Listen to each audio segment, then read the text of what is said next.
찬송가 451장입니다. 예수 영광 버리사.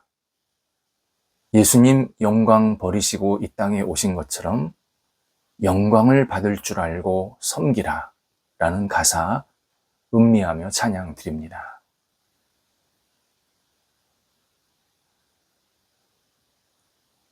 함께 기도드리겠습니다. 하나님, 새로운 은혜로 하루를 시작하게 하심을 감사드립니다. 오늘도 주님의 능력을 덧입혀 주옵소서. 모든 역할을 주님께서 허락하신 재능으로 감당하게 하옵소서. 모든 일을 주님께서 주시는 지혜로 분별하게 하옵소서. 모든 기회에서 주님의 계획을 발견하게 하옵소서. 모든 만남에서 주님의 섭리를 깨닫게 하옵소서. 주신 생활에서 오직 주님의 뜻을 이루는 열정으로 살아가도록 인도하옵소서. 병상에 있는 사랑하는 환우들을 붙잡아 주옵소서. 하나님의 능력으로 오늘도 덧입혀지게 하시고 새롭게 되게 하시고 치유의 역사가 나타나게 하여 주옵소서. 가정에서 안정을 취하시고 병원에서 치료와 재활훈련 또 이후에 계속 진찰, 수술 그리고 가료하는 모든 시간들이 남아 있습니다. 우리 성도들 한 사람 한 사람을 붙잡아 주셔서 하나님의 능력으로 온전히 나아지게 하시고 하나님 때문에 감사의 고백이 있게 하시고 주님을 영화롭게 하는 모든 시간이 될 수 있도록 인도하여 주옵소서. 아픔의 시간, 오히려 하나님을 의지하며 하나님과 깊은 동행하는 시간 되게 하시고 하나님께서 함께 하시는 가운데 오직 살아계셔 역사하시는 하나님의 치유를 마음껏 누릴 수 있도록 인도하여 주옵소서. 옆에서 병간호하시는 우리 가족들을 붙잡아 주시고 힘주시고 강건케 하시고 삶의 여러 가지 터전들이 안정될 수 있도록 인도하여 주옵소서. 자녀들 오늘도 예수님 안에서 힘있게 하루를 살게 하옵소서. 맡겨진 자리, 한국에서 외국에서 어떤 역할이든지 마음껏 쓰임받게 하시고 주님 앞에 온전히 드려지는 삶이 될 수 있도록 모든 상황들을 주장하여 주옵소서. 어린 자녀들 무럭무럭 잘 자라가 평생 주님 안에 거하게 하옵소서. 자녀들을 양육하는 부모 세대에게도 함께 하셔서 주님의 지혜로 능력을 덧입혀 주시고 믿음 주시고 가정의 평안을 허락하시고 우리 부모 세대가 하나님을 경외함으로 그 경외함이 자녀들에게 잘 전달될 수 있도록 인도하여 주옵소서. 학업에 있는 자녀들을 하나님께서 사랑으로 함께하여 주옵소서. 말씀으로 능력으로 새롭게 되게 해주셔서 공부할 때에 지치지 않게 하시고 하나님의 뜻을 발견하게 하시고 하나님께 마음껏 영광 돌리기 부족함이 없는 학업의 시간 되게 하옵소서. 수능을 앞두고 있습니다. 함께 하셔서 지혜롭게 잘 마무리하게 하시고 좋은 시험 시간을 맞이하게 도와주셔서 하나님께서 원하시는 결실들을 얻게 하여 주옵소서. 다음 단계를 위해서 계속 준비하고 있는 우리 학업의 시간들 붙잡아 주시고 열정 있게 앞을 향해 나아갈 수 있게 하시고 꿈을 갖고 도전할 수 있는 모든 학업이 되도록 인도하여 주옵소서. 장성한 자녀들 함께하여 주옵소서. 주님의 은혜를 덧입혀 주시고 사랑으로 함께 하셔서 주신 기회를 마음껏 활용하게 하시고 주 앞에 영광 돌려드리는 모든 시간들 될 수 있도록 인도하여 주옵소서. 일할 때마다 도전할 때마다 어떤 일을 계획할 때마다 주님의 주시는 열정으로 지혜로 잘 감당하여서 하나님의 뜻을 이룰 수 있는 자녀들 되게 하옵소서. 결혼 준비를 하고 있는 자녀들이 있습니다. 함께 하셔서 주님의 은혜가 넘치게 하시고 마음과 생각을 함께해서 다음 단계를 준비하고 새로운 가정을 세워나갈 수 있는 하나님이 주시는 기회로 활용하게 도와주셔서 우리 결혼 준비하고 또 결혼식하는 모든 과정들, 시간들이 하나님 앞에 구별되고 영광될 수 있도록 인도하여 주옵소서. 결혼을 생각하고 있는 자녀들도 있사오니 함께하여 주셔서 만남의 복이 있게 하시고 아름다운 교제를 통해서 하나님이 주시는 새로운 가정이 세워질 수 있도록 모든 상황들을, 만남들을 주관하여 주옵소서. 독립한 세대들을 붙잡아 주옵소서. 오늘도 감사함으로 생활하게 하시고 하나님께 영광되게 하시고 각 세대가 하나님의 뜻에 합당한 세대들 될 수 있도록 성령께서 크신 은총을 베풀어 주옵소서. 성도들의 일터 주 앞에 내어 맡깁니다.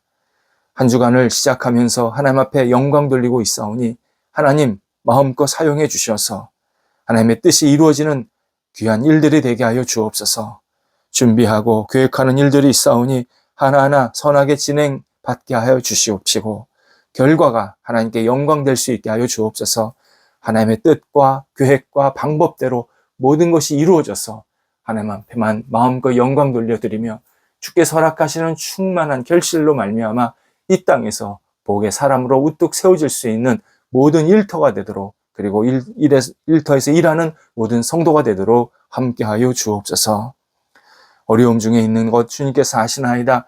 넉넉하게 잘 극복하게 하시고 하나님께서 함께 하셔서 그 일들 속에서 하나님의 뜻을 발견하게 하시고 오직 하나님께 영광되는 모든 과정들이 생기게 도와주시어서 이전보다도 풍성해지게 하시고 하나님의 능력의 손길로 말미암아 감사의 고백이 나타나도록 인도하옵소서.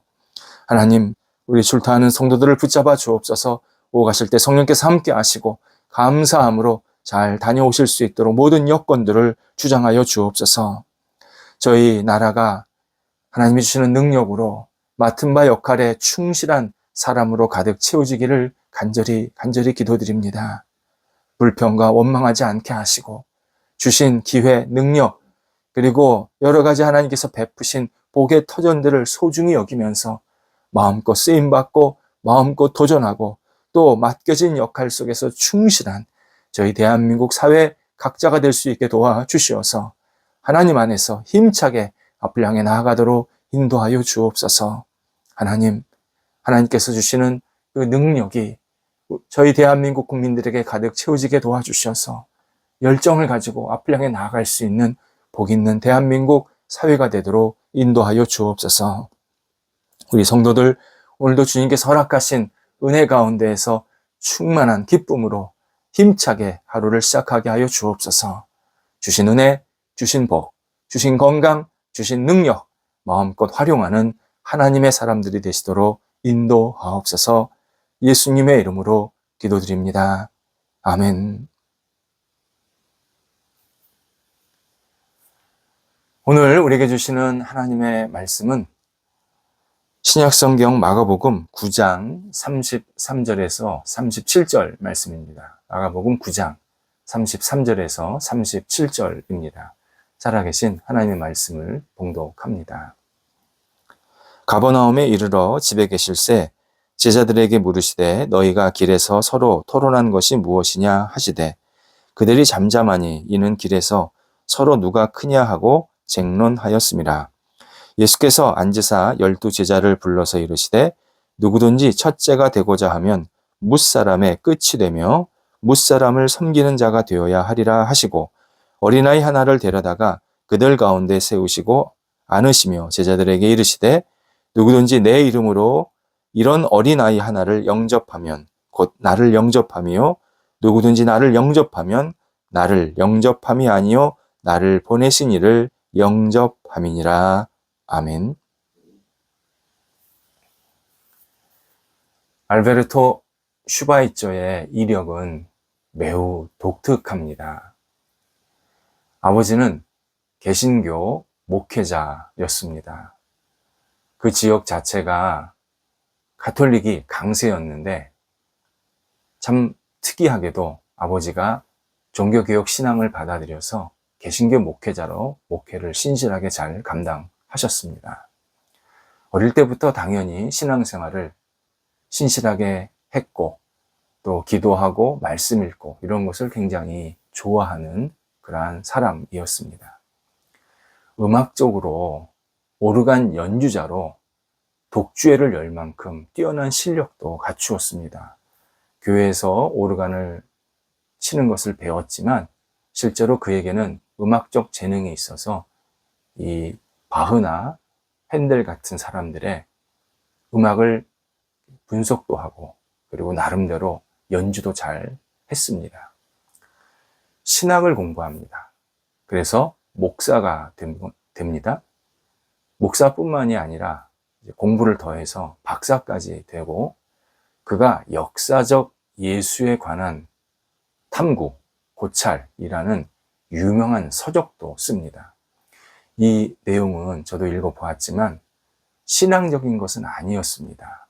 철학적인 사유를 바탕으로 해서 예수님에 대한 정체성에 대한 고찰을 하는 약간 학문적인 내용입니다. 그게 이제 일반 신앙인들에게는 도움이 안 되지만 학문을 연구하는 사람은 이렇게 예수님에 대해서 생각할 수도 있겠다라는 하나의 그냥 이론적으로 받아들일 수도 있었습니다. 하지만 그 책 자체가 유명합니다. 그는 이렇게 여러 면에서 재능이 넘쳐났습니다. 하지만 그가 최종 선택한 길은 의사입니다. 의학 공부를 해서 의사가 되고, 처음에는 그 지역에서 이제 병원을 운영하다가 38살에 완전히 새로운 인생을 살게 됩니다. 당시 아프리카에 많은 환자들이 있는데 치료를 못 받아서 죽어가는 사람들이 계속 나타나고 있다라는 소식이 들려오게 됩니다. 그는 결심을 하고 아프리카 가봉에 의료 선교사로 떠나게 됩니다. 아내와 함께 서로 마음을 합해서 우리 모든 것을 정리하고 아프리카 선교사 갑시다. 아내도 흔쾌하게 받아들여서 그때부터 아프리카 선교를 감당하게 됩니다. 그의 아프리카 선교 사역은 말 그대로 헌신적이고 감동적이었습니다. 그는 자신보다 언제나 아프리카 현지 아픈 그리고 힘들어하는 그 환우들에 대한 진지함, 집중력이 가득 채워져 있었습니다. 언제나 아프리카 주민들이 먼저였고, 그리고 자신의 역량이나 어떤 기회가 닿는 대로 그들을 잘 세워서 지역사회에서 여러 가지 역할들을 감당할 수 있는 그러한 신앙인으로서 또 헌신자로서 계속 세우는 일을 감당하게 됩니다. 당연히 그 지역이 복음화하는데 큰 결정적인 역할을 하게 되었습니다. 이러한 노고의 인정을 받아서 그가 노벨 평화상을 수상자로 그렇게 선정이 되었습니다. 그런데 그가 상을 받으러 가지를 않는 겁니다.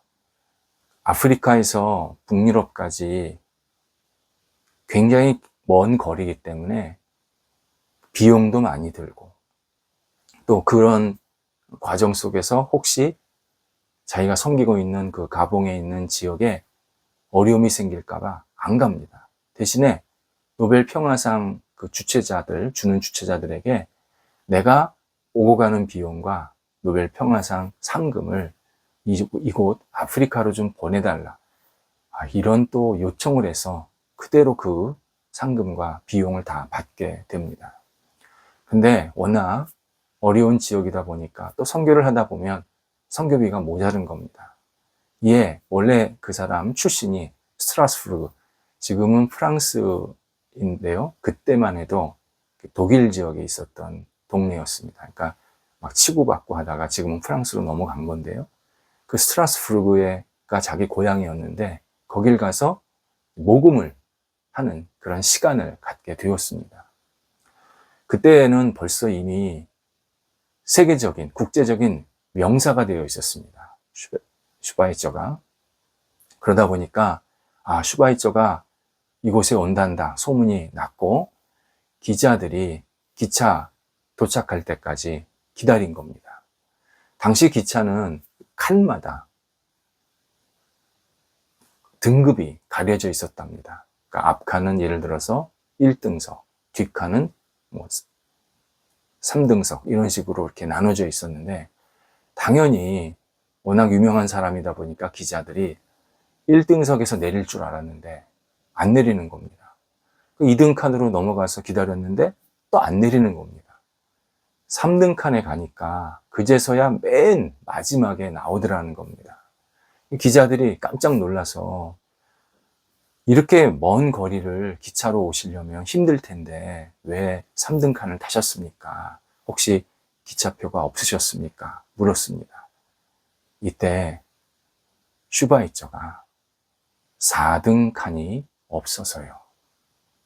이런 말을 하게 됩니다. 오늘 본문은 두 가지의 이야기가 상반되어서 등장을 합니다. 34절에서 제자들 사이에서 길거리로 오면서 누가 더 크냐, 누가 더 높은 자리에 오를 수 있느냐, 이런 다툼이 있었다라고 알려줍니다. 제자들은 예수님께서 예루살렘에 들어가서 왕으로 등극을 하면 누가 더 좋은 자리를 차지할까? 누가 더 높은 자리에 임용이 될까? 이러한 낭만적인 이야기, 낭만적인 다툼을 하고 있었다는 겁니다.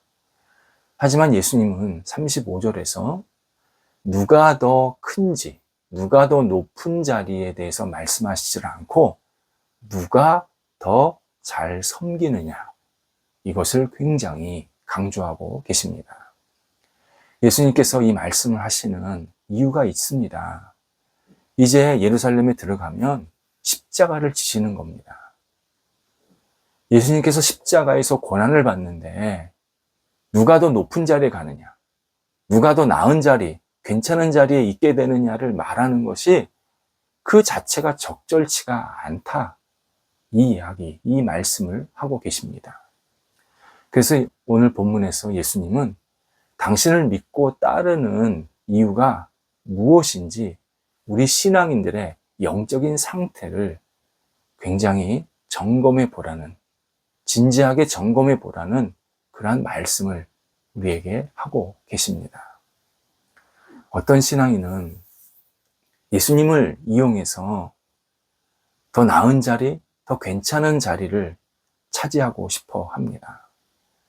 예수님은 이런 신앙생활은 진실한 신앙이 아니라 예수님의 길을 벗어난, 본질을 벗어난 위험한 신앙이라고 오늘 알려주십니다. 물론 예수님은 당연히 높은 자리로 우리를 인도하실 수 있습니다. 괜찮은 자리로 우리를 가게 하실 수 있습니다.